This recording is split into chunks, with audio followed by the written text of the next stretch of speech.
in this problem, we're once again talking about the mean spending for Halloween. Okay, so again, of all the adults in the U.S., this tells me that's my population mean.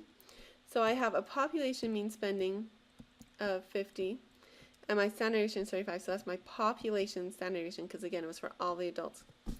Okay, so that's my population. Then, once we have our population, we want to take a sample. So we want to take a sample and look at the mean spending, so we're interested in xbar. However, we want to be able to control the standard deviation for that sampling distribution of the means.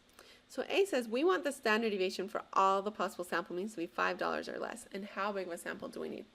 So we know that our standard deviation for x bar is just equal to sigma over the square root of n. So if we want that standard deviation for x bar to be 5, okay, then let's go ahead and plug in what we know. It might make slightly more sense if I just rewrite this. Let's do sigma over square root of n equals sigma x bar.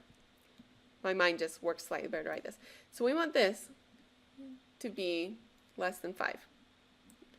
So my standard deviation for my population is 35. I don't know what n is, and I want this to be less than 5. Now I just solve for n. Pretend you're back in an algebra class.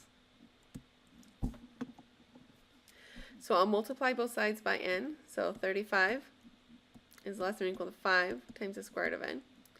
I'll divide both sides by 5. So 7 is less than or equal to the square root of n. And then I'll square both sides. So 49 is less than or equal to n. So finally, n has to be at least 49. Now part B is the exact same thing, but instead of less than 5, we have less than 2. So just follow the same process.